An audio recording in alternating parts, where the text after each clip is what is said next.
당연한 듯 한번 가입해놓고 계속 쓰고 계시는 인터넷 TV 3년 이상 쓰고 계시다면 비교원에서 갈아타시고 사은품도 챙기시기 바랍니다. 인터넷 TV 신규 가입 시 52만원, 휴대폰 구입 시 최대 50만원, 정수기 렌탈 시 최대 30만원, 이렇게 다 합치면 최대 132만원의 혜택을 만나실 수가 있습니다. 기존의 혜택보다 더 늘어났습니다.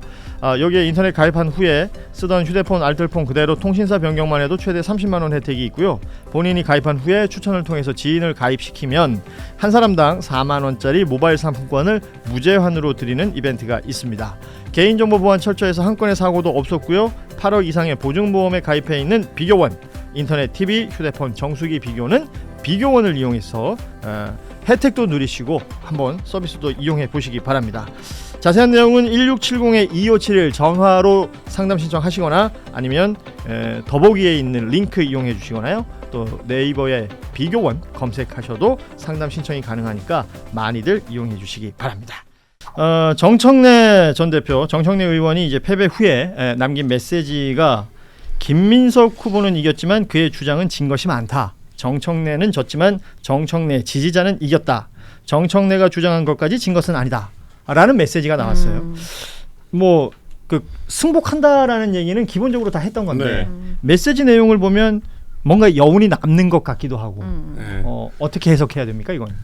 뭐 지금은 여운이 남을 때죠. 여운이 남아야죠. 예, 나는 이거 물어보면서도 무슨 답할까 너무 궁금했거든. 여운이 남을 때죠. 그리고 지금 이제 캠페인을 해온 방식에서 급격한 전환도 사실 쉽지 않아요. 왜냐하면 지지층을 이제 갈라서 한 번에 또 만약에 바꿔버리면 우리를 배신했다는 그렇죠. 그거 되니까 그게 쉽지 않고 지금은 약간 그 모드를 전환하는 약간 이제 온도를 빼면서 내려가는 이게 메시지가 필요하고 지지층에게는 당연히 당신들은 지지 않았습니다. 내가 진 겁니다. 이 얘기를 하는 건 일반적인 정치 문법이긴 해요. 근데 이 얘기를 하는데 뭔가 들리는데 다르게 들리는 거예요. 이제 뉘앙스가. 그러니까 이것도 어떻게 들리는데요? 독특한 점. 그러니까 뭐 이 뒤끝 있네 이렇게 들려요. 왜냐하면 모든 대선 후보도 지면 그렇죠. 저의 패배지 지지자들의 패배는 아니다라고 선언을 하는 거거든요. 그러니까 이제 그런 맥락에서 보면 문맥적으로는 패배자가 많이 쓰는 문법 중에 하나인데 그게 이제 좀 다르게 들리는 측면이 있고 그게 이제 아무래도 이 지지층의 열기가 워낙 높았기 때문에 그 부분을 감안한 거가 아닌가 싶은데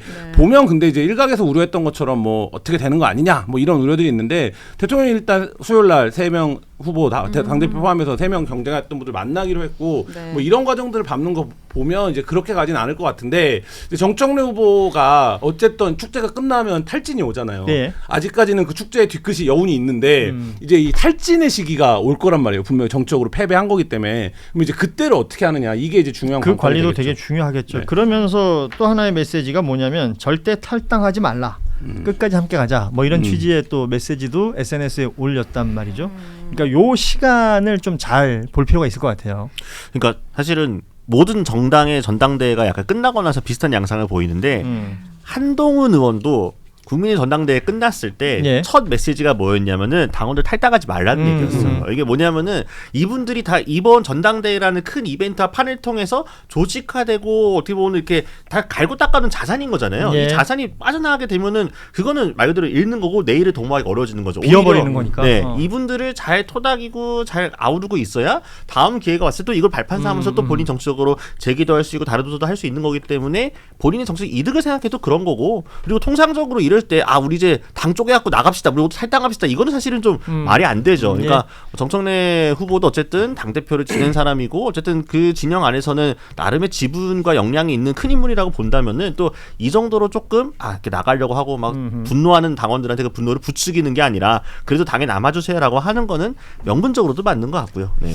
이번에는 최고위원 그 결과를 한번 볼 텐데요. 뭐 아시는 것처럼 이제 5명 당선은 최민희, 박선원, 서미화 그리고 이성윤, 한민수 이렇게 5분이 당선이 됐습니다. 그러니까 이걸 다들 뭐 그렇게 나누잖아요. 지금 3대2. 예. 팀 정청래 3분이 모두 당선이 됐다. 이런 식으로 이제 해석을 하면서 김용 후보의 낙선을 또 해석을 하고 있습니다. 왜냐하면 마지막에 인미의 김용호 후보가 사퇴를 하면서 김용 후보에게 힘을 몰아주십시오. 그게 결국은 그 대의원 투표 말고는 여론조사는 이미 뭐 마무리된 이후에 사퇴였기 때문에 근데 확실히 대의원에서는 표가 확 쏠렸단 말이죠. 그런데 결과는 이렇게 나왔습니다. 어떻게들 보시는지요? 일단 국민 여론조사는 기본적으로 이것도 뭐 결과론적인 해석입니다만 인지도가 작동한 거라고 보여요. 인지도? 네, 그러니까 네. 예를 들면 나머지 5분들은 다 현역 의원들인 거잖아요. 그리고 전임 지도부에 활동했던 분도 있고 뭐 하니까 그 부분에 대한 인지도가 있는 것 같고 김용 후보는 특히 뭐가 불리했냐면 불과 2, 3년 전까지만 해도 김용 후보의 얼굴을 아는 기자들이 없을까 얼굴을 모르는 기자들이 있을 거의, 정도로 예, 그랬었죠. 거의 활동을 안 했던 분이기 때문에 사실 이제 그런 부분에서 일반 국민들이 보면 이재명 측근이래 이거 말고는 굉장히 좀 낯선 인물이었다라는 점이 작동을 한 것 같고 그러니까 대의원들은 알죠. 대의원들은 워낙 정치 고관여치고 민주당에서 활동을 하던 분들이니까 대통령과의 관계도 알고 뭐 하니까 이제 압도적 지지를 보내서 여기다 힘을 실은 포인트다 이렇게 생각을 한 건데 일반 국민들이 보기에는 이제 인지도가 낮은 거죠. 그게 있고 근데 이제 제가 뭐 어디서 얘기했습니다만 그런 효과는 있어요. 그 전까지 김용이 누군지 전혀 몰랐는데 이번에 출마를 하면서 뭐 라디오도 나오고 여러 방송도 나오고 예. 연설도 하고 하면서 대중 정치인으로서 이제 안착할 수 있는 그러니까 사실 지난번에 공천을 주냐 마냐 할 때는 그렇죠. 정치 고관여층이나 시사 방송에서나 김용을 알지 일반 국민들은 김용을 공천 주는 게 뭐 이렇게 중요한 일이야? 공천 안 주면 안 되는 거야? 이럴 정도로 인지도가 낮았는데 이제 그런 상황에서는 벗어났다라는 거는 본인이 이제 뭐 대중 정치인으로 나아갈 수 있는 데는 발판이 된 거죠. 그렇군요. 지금 저 아까 그 5명 당선되신 분들하고 당대표 당선인 김민석 당선자하고 이렇게 사진 좀 띄워주세요. 이렇게 이제 당대표와 네. 최고위원 구성인데 묘하죠. 표정이 저 오른쪽 끝에 최민희 의원이 있고 왼쪽 끝에 한민수 의원이 있는데 뭔가 좀 다르잖아요. 네. 네. 그리고 뭐 서로 저렇게까지- 손을 안 잡고 있는 모습이라든지 네. 뭐 저런 박선원 의원과 최민희 의원이 지금 보이는 저 모습이라든지. 사진이 굉장히 화제가 됐었죠. 예. 근데 이제 사실 선거 기간 내내 최민희 이제 위원이 진짜 최고위원의 애티튜드에 대한 이야기가 많이 나왔었잖아요. 그 부분이 어떻게 보면 최민희 위원님에게도 좋은 게 아니라 거의 마이너스인 부분들이 훨씬 많았는데 마지막까지도 저런 모습을 보여주는 게 과연 어떤 도움이 어쨌든 정치인에게 말과 행동은 모두 다 계산이 되어 있다고 하다 보니까 저게 어떤 도움이 될까 그런 생각이 들어요. 저는 뭐 저게 사진이기 때문에 이렇게 순간 포착된 거라 그 뭐 앞뒤 사정은 우리가 확인할 수가 아니 없습니다만. 어저께까지는 예. 분명히 있었어요. 왜냐면 어제 내려갈 때 단상에서 내려갈 때도 어. 빨리 내려가 맞아. 버리고 고개도 계속 숙이고 그 어저께까지는 이 막 끌어오르는 감정이 있었는데 오늘 현충원 갔잖아요. 그때 또 현충원 가서는 굉장히 표정 좋고 네, 그러니까 해맑으시더라고요. 예. 아침에 보니까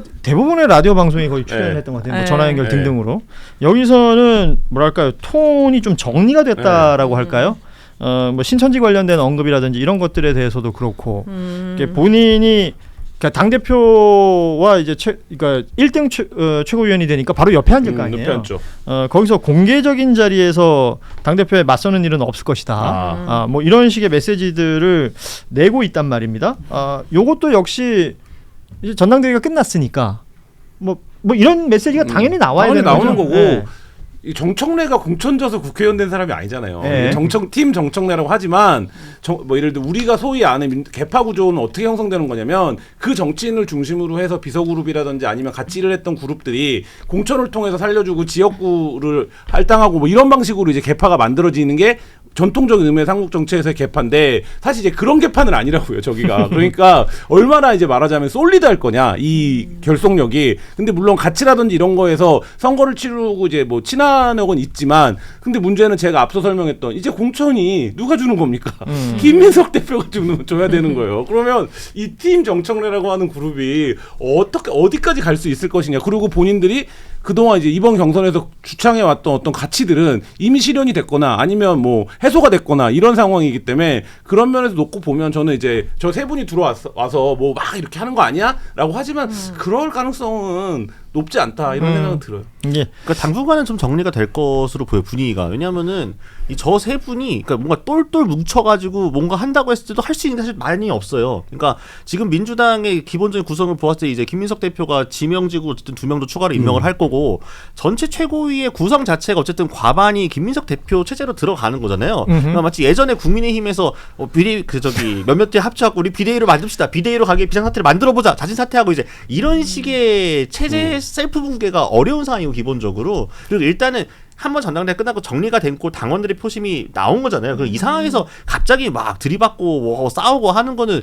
누가 보더라도 좋지 않죠. 근데 저는 지금이야 당분간 분위기가 좋게 갈 수 있는데 진짜 위기가 왔을 때도 이 분위기가 그대로 갈지는 좀 봐야겠다. 그러니까 저는 양당이 모두 내년에 열릴 가능성이 매우 높은 서울시장 선거가 분기점이라고 보이거든요. 네. 그러니까 서울시장 선거가 만약에 사실 민주당이 지금 분위기가 좋지는 않잖아요. 만약에 가정의 가정이지만 민주당이 내년에 열린 서울시장 선거에 또 졌어요. 예. 그러면 김민석 그 대표를 향해서 가장 날을 세울 사람들이 누굴까? 저는 지금 이번에 들어간 팀 정청래 최고위원들이 비판의 날을 세울 수밖에 없을 거라고 봅니다. 왜냐하면은 그때도 정청래 후보가 서울시장 선거에서 이번에 지키지 못했기 때문에, 그러니까 가져오지 못했기 때문에 김민석 후보가 본인의 출마 명분 중에 하나 내걸었던 거잖아요. 그런 것들을 보게 되면은 어떻게 김민석 후보의 가장 큰 위기가 나올 것이고. 그 반대 상황이 또 나올 수도 있는 네, 거죠. 또 이제 예. 국민의힘도 마찬가지로 장동혁 대표도 본인의 위기 리더십을 서울시장 선거에 달려 있다. 사실은 그 서울시장 선거는 지금 정해진 바가 없는데. 그러니까 아직 빈 적도 정치- 없는데. 정치권의 굉장한 이슈입니다. 그리고 다 그 시점을 계산해요. 네. 그때까지는 잠잠하지 않을까? 날짜도 이미 정해져 있어가지고. 않을까? 예. 아무튼 이 상황을 오세훈 시장은 어떻게 보고 있을지 네. 늘 궁금합니다. 예. 안 지명직 보고 있겠죠. 지명직 최고위원은 이제 2명 지명해야 될 텐데 혹시 뭐 하마평에 오르거나 뭐 얘기되고 있는 거 있습니까? 이제 궁금해요. 취재하시는 분들은 좀 들은 바가 있는지. 오늘 뭐 많이 얘기 나온 거는 이제 전운수 의원, 그다음에 이제 김용만 의원, 그리고 김용만 의원? 김용만 의원, 예. 김구 김구 아, 선생님입니다. 네. 예. 네. 그다음에 뭐 신인규 변호사 얘기도 나온 것 같고, 어허. 예, 뭐 그다음에 네티즌들의 추측입니다만 뭐 많이 하는 얘기 나오는 이름은 이제 정민철 씨 얘기도 나오고 있는 것 같고 뭐 그런 것 같은데.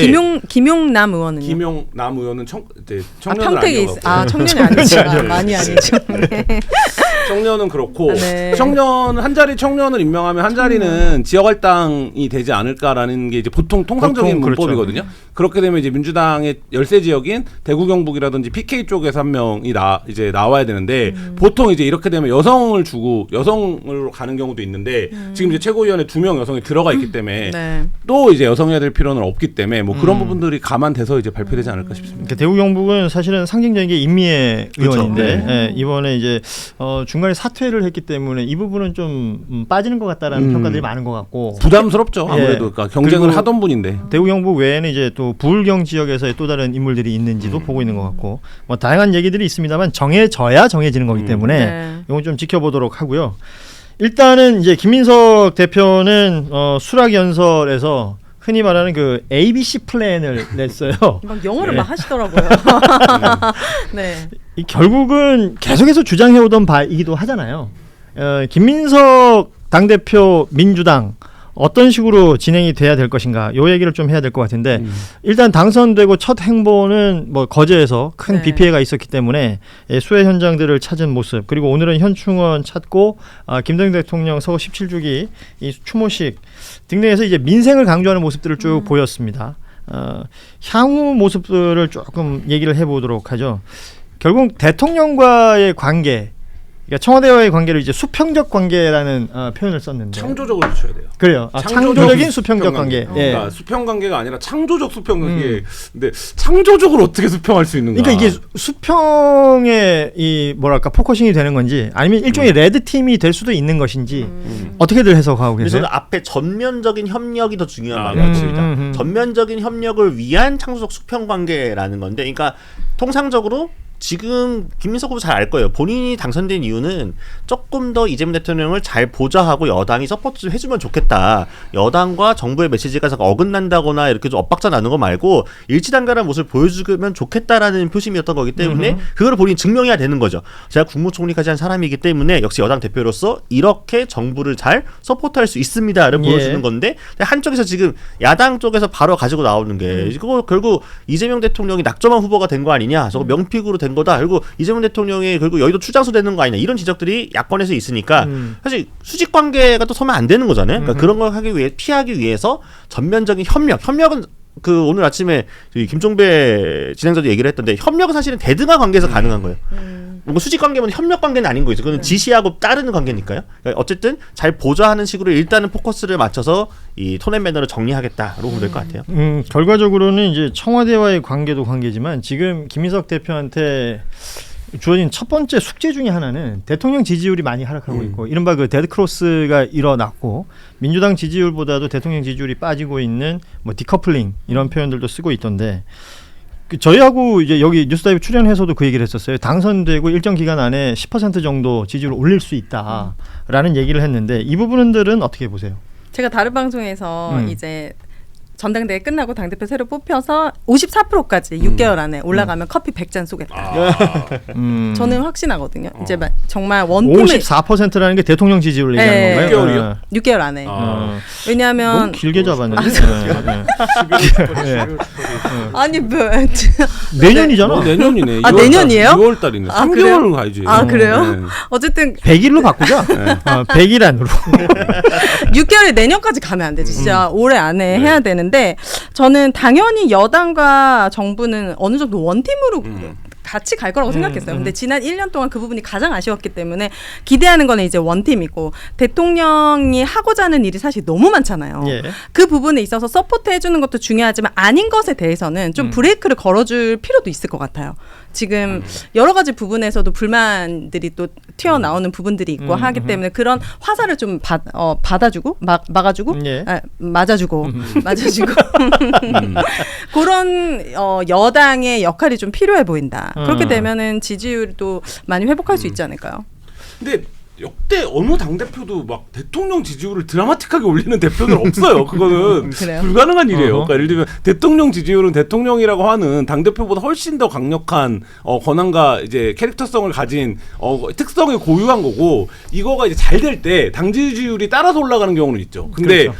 강력한 당대표나 유능한 당대표가 등장해서 내가 대통령까지 업고 갈게요. 이거는 여론조사의 특성상 좀 불가능한 거긴 한데 그래요? 근데 저는 올라갈 가능성이 있다고 봐요. 왜냐하면 지금 이재명 정부가 잘 오다가 순항해 오다가 갑자기 여러 위기 약재 요인들이 터졌을 때 이거를 당이 흡수를 할 수 있는 여력이 없었어요. 그렇기 때문에 일방적으로 좀 두들겨 맞은 측면이 있거든요.